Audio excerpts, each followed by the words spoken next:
welcome to Lifestyle But Not. My name is Naya Lu and today I am in Napoli.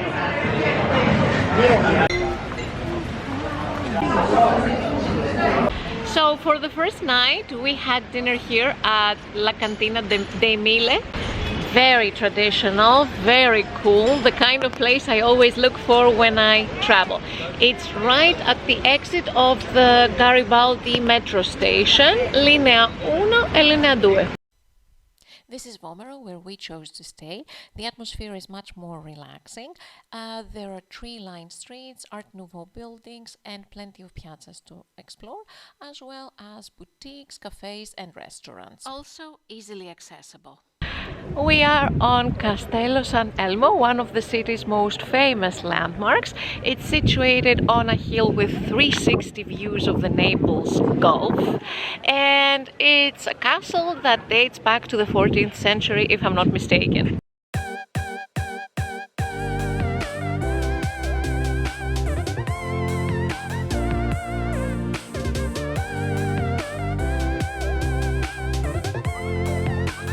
Inside the castle you will find Il Museo del Novecento, which is a museum that basically tells the story of how artists see their city in the 20th century.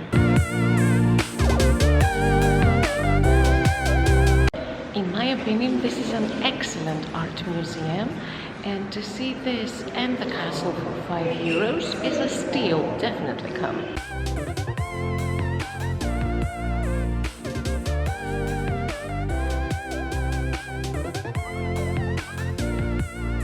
A few hundred meters down from San Elmo Castle, you're going to find La Chiesa di San Martino here. It's a museum. It used to be a monastery, but now it's a museum with amazing frescoes.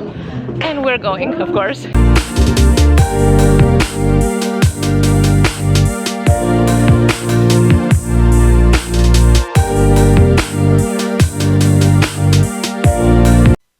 Here you can see one of the best examples of Neapolitan nativity or precepi. They are an essential part of Napoli's cultural and artistic heritage, and you can see how intricate it is. Guys, another not to miss is this Chiesa di San Martino Museo. It's huge. The museum is incredibly amazing, and the ticket is just €6. What's going on? From the Chiesa di San Martino, when you exit, you take your pictures here in the viewpoint, and then you can go to the historical center and specifically to the Spanish Quarter, following the steps. Here they are.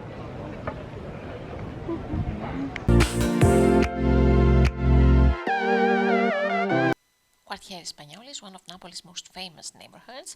It was built in the 16th century to house Spanish soldiers and is now a crazy maze of trattorias, artisan shops, and traditional Neapolitan character. You have to stop to the Spanish Quarter to have something to eat, cibo, and something to drink, vino. It's very touristy, but you have to. Where are you from? Sorry. Grecia. And this is the iconic Maradona mural in Quartiere Spagnoli. Even if you're not a football fan, even if you don't care about Diego Maradona, when you come to this place, you feel something.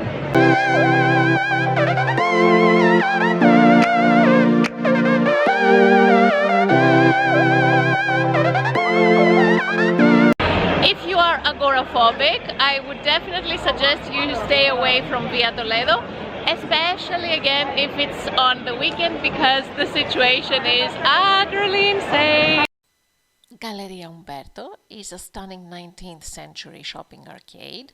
It features a grand glass dome, intricate architecture, and a vibrant mix of shops and cafes. Galleria Umberto is gorgeous, but if you were expecting to take those Instagram photos here by yourself, you're sorely mistaken.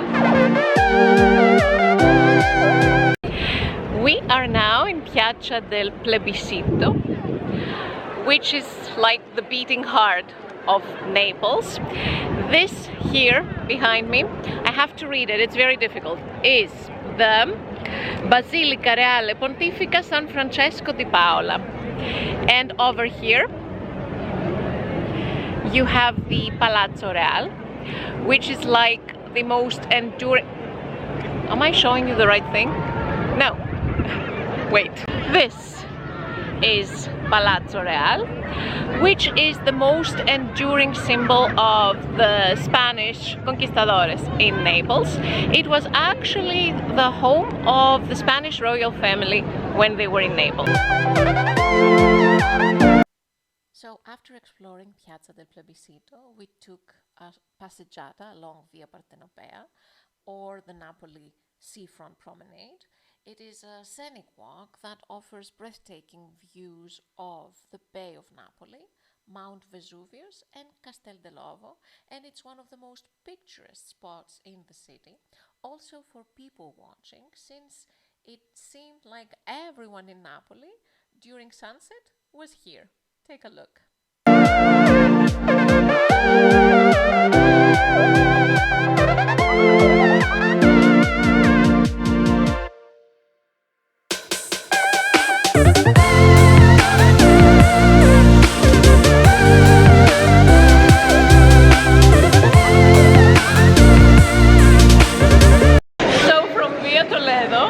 Back to Vomero, where we live, where we stay, we are taking the funiculario, the funicular, which is 150.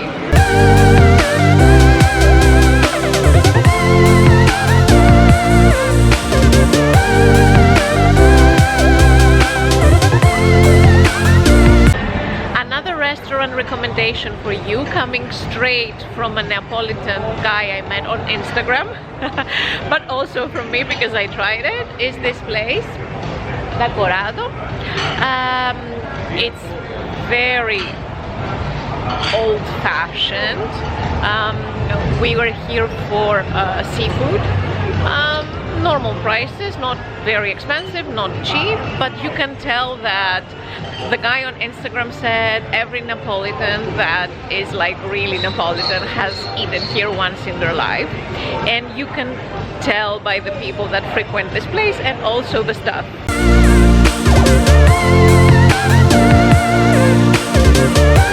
This gelateria was very close to our apartment in Vomero, and there were always lines and people waiting, so Lover decided to try their gelato, and he said it was the best ever. And then this is another coffee shop and patisserie in Vomero. This is the Duomo di Napoli, also known as the Cathedral of San Gennaro, a magnificent blend of different styles, architectural styles. It is famous for housing the relics of San Gennaro, the city's patron saint, and for the miraculous liquefaction of his blood, celebrated 3 times a year.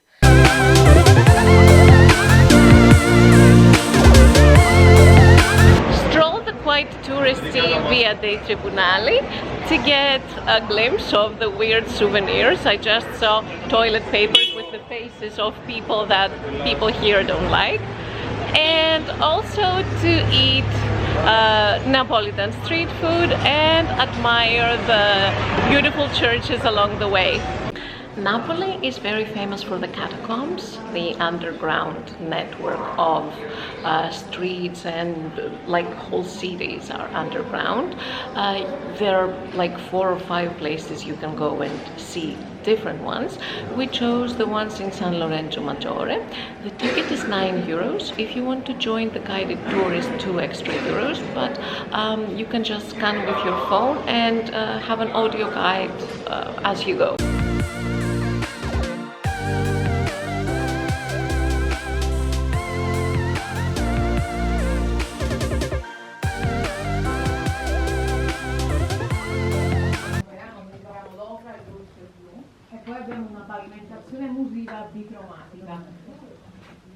So these catacombs, how can I put it politely? If the museum isn't like really good, I don't think you should pay €9 to see them. I didn't see anything spectacular. I don't know if you're into catacombs or archaeology or stuff like that. Maybe it will mean something else to you. To me, it wasn't worth it. Okay, I found a room definitely worth €1 or €2. I'm sorry for the weird angle. I just want you to see this ceiling. This is room Sisto 5. It was at some point the seat of the Neapolitan parliament, as I see here.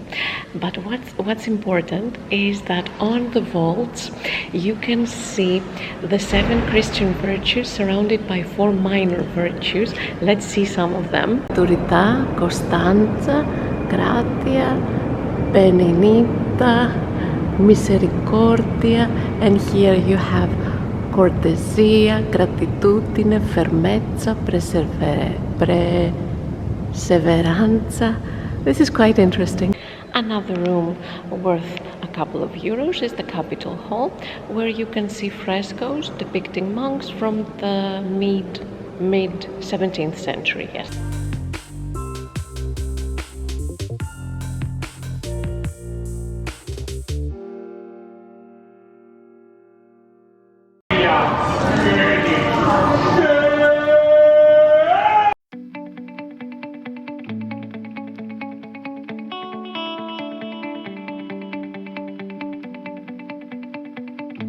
Okay, here's a very important tip.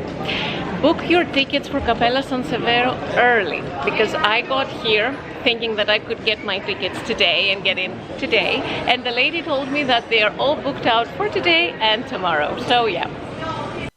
You come here to see this extremely famous statue of the Veiled Christ by Giuseppe San Martino. I would like to make an endorsement. I wholeheartedly endorse day drinking here in Napoli. In Piazza San Domenico Maggiore we had pizza and wine in the one restaurant that is there, and we went to the legendary Scartuccio, I think I'm mispronouncing it, for Babauram.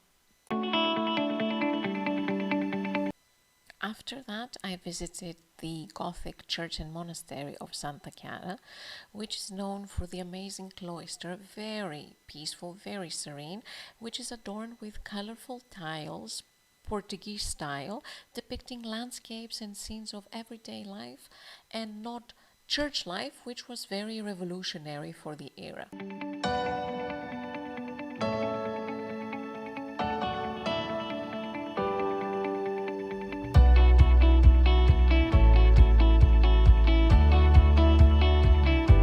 Piazza Dante is absolutely amazing. I love it. Everyone is here. There are like old bookshops and antique stalls and cafes, and it's loud, and I love it. You absolutely must come.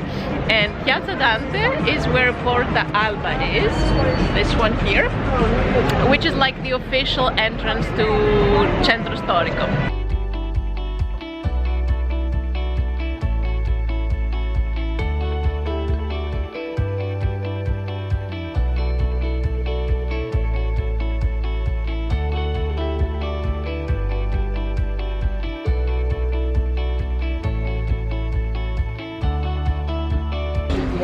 Grazie. I highly recommend this place in Vomero. It was really, really good. Love, that was it from Napoli. If you liked this video, click like, subscribe, comment, share it with your friends. And till next time, bye bye.